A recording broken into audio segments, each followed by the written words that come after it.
बात करते हैं सोयाबीन की और हमारे साथ डीएन पाठक साहब हैं। जो 2-3 खबरें हैं, एक तो डेटा को लेकर हम बात करेंगे और सोयाबीन इंपोर्ट को लेकर बात करेंगे। पहला सवाल पाठक जी आपसे यही सर कि सोयाबीन का इंपोर्ट क्यों बढ़ गया सर, क्या रीजन इसका? क्योंकि सोयाबीन की जो उपज है इस साल ऑयल ईयर में वो पिछले साल के मुकाबले करीब 15-16 लाख टन कम थी।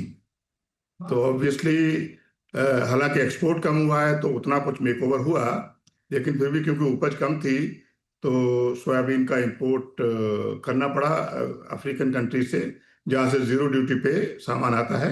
इस साल उम्मीद है करीब 9 lakh ton in the oil year soybean import होगा। पिछले साल ये इंपोर्ट ऑलमोस्ट जीरो था। तो ये रीजन आपने बताया कि इंपोर्ट क्यों हुआ है, तो सर इससे क्या सप्लाई सिचुएशन इंप्रूव हुई है हमारे यहाँ, कितनी इंप्रूव हुई है?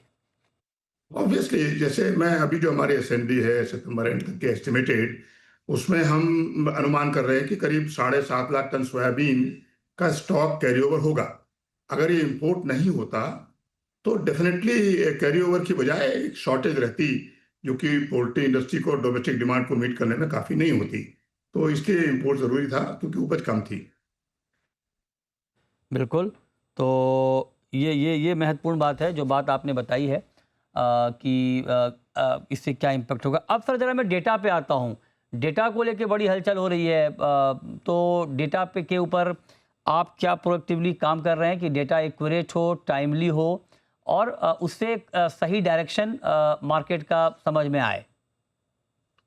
एक्चुअली डेटा का जो सोर्स है, सरकारी सोर्स डीजीसीआईएस, उनका data export import EXIM data जो कि कॉमर्स मिनिस्ट्री की वेबसाइट पे अपलोड होता है, वो करीब 90 दिन देर से आता है। यानी अप्रैल का डेटा जुलाई में मिलता है। तो बहुत सारी कंपनियां, ट्रेड सोर्सेज इंडस्ट्री, ढेर सारे प्राइवेट सोर्सेज थे, कंपनियां थी जो कहीं ना कहीं से डेटा सोर्स करके एक्सपोर्ट इंपोर्ट का और 10 तारीख तक महीने की सप्लाई कर देते थे लास्ट मंथ के लिए। तो और हम और बाकी सभी कंपनियां, बहुत सारी कंपनियां वो डेटा यूज कर रही थी। करीब 3 महीने पहले सरकार ने ऐसे सारे डेटा सप्लायर्स को बैन कर दिया है कि वो ये डेटा सप्लाई नहीं कर सकते। सरकार की कंसर्न थी कि शायद ये कंपनियां जो डेटा सप्लाई कर रही थी वो कहीं पे प्राइवेसी का उल्लंघन कर रही थी, क्योंकि ये लोग जो बायर का नाम है, जो प्राइस है, यानी जो कॉमर्शियली सेंसिटिव डेटा है वो भी लोगों को दे रहे थे, जो कि उनको नहीं देना चाहिए था। और अब डीपीडीपी एक्ट में तो शायद बिल्कुल ही समस्या थी। तो सरकार ने उनको सबको बैन कर दिया, उनके कंप्यूटर सीज कर लिए, मोबाइल सीज कर लिए, कंपनियों को बंद करा दिया। अब क्योंकि सरकारी डेटा 3 महीने तक आता नहीं है और प्राइवेट डेटा जो मिल रहा था वो सरकार ने बंद कर दिया है, तो ऐसे में एक बहुत बड़ा गैप डेटा में पैदा हो गया है। हमने माननीय कॉमर्स मिनिस्टर से पिछले महीने प्रार्थना की थी कि साहब इस गैप को पूरा किया जाए, और ये 3 महीने में डेटा मिलना तो डेफिनेटली आज के युग में कहीं से भी ठीक नहीं लगता है। तो उन्होंने हमारे सामने बोला था कि हम डीजीसीआईएस को ऐसा निर्देश देंगे कि ये डेटा, पिछले महीने का डेटा अगले महीने की 10-15 तारीख तक जरूर मिल जाए, और अगले आने वाले समय में डेटा अवेलेबिलिटी डायनेमिक हो, कि आज का डेटा आज ही अवेलेबल होना चाहिए, कल होना चाहिए अवेलेबल। तो उस पर शायद मंत्रालय कुछ काम करेगा, लेकिन फिलहाल मुझे लगता है कि ये कमी कुछ अगले समय तक बनी रहेगी, जब तक कॉमर्स मिनिस्ट्री, गवर्नमेंट और डीजीसीआईएस अपने एक्ट को पूरा नहीं कर पाता है और डेटा देना शुरू नहीं करता है। ये समस्या है और ये बहुत बड़ी समस्या है, क्योंकि अभी हमें नहीं मालूम कि किस महीने में कितना एक्सपोर्ट हुआ, कितना इंपोर्ट हुआ। तो और ये बहुत बड़ा गैप है, आपको ट्रेड डिसीजन, इंडस्ट्री को डिसीजन लेने में बड़ी समस्या हो रही है। अच्छा, तो हम उम्मीद करते हैं कि सरकार इस पर कुछ करेगी।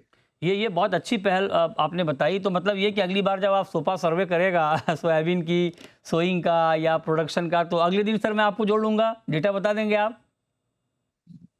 हाँ, देखिए जैसे हमारा जो डेटा होता है सोई, आपका शायद थोड़ा सरकास्टिक है सवाल।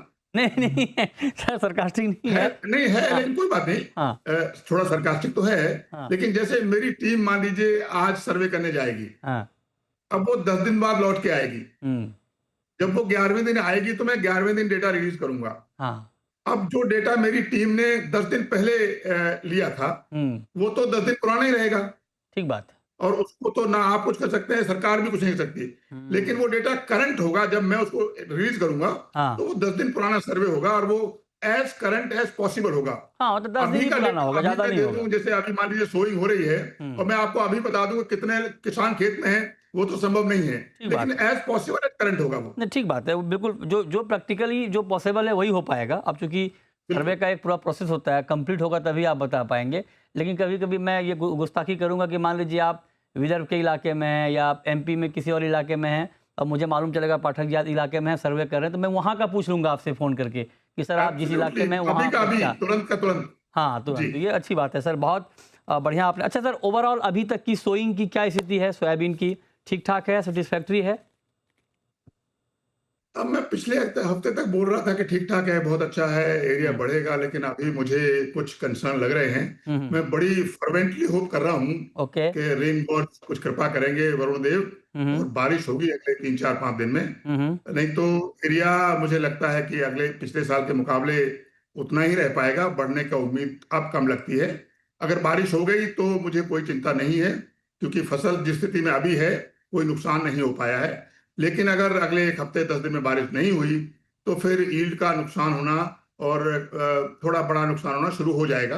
हम्म मैं उम्मीद करता हूं कि अगले 1 हफ्ते में बारिश होगी, क्योंकि ऐसा ही अनुमान आईएमडी और बाकी लोग भी बोल रहे हैं कि इस महीने बारिश होगी अच्छी खासी। और अगर वो होगी तो कोई बहुत चिंता नहीं है।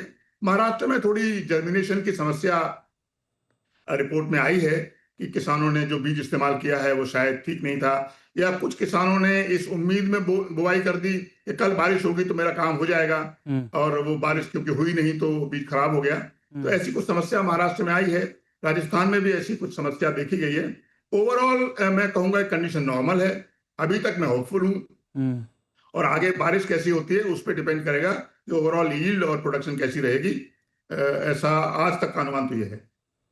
ओके, तो आज तक का अनुमान आप कह रहे हैं कि ये है, तो इस पे आप नज़र रखिए। बहुत शुक्रिया पाठक जी आपका हमारे साथ जुड़ने के लिए। आप नया नया काम करते रहते हैं सर, इसके लिए बधाई। एक्चुअली ये पूरे ट्रेड इंडस्ट्री सबके हित में है, डेटा वाली बात जो आपने बताई या बाकी चीज़ें, तो इसके लिए आपको बहुत शुक्रिया।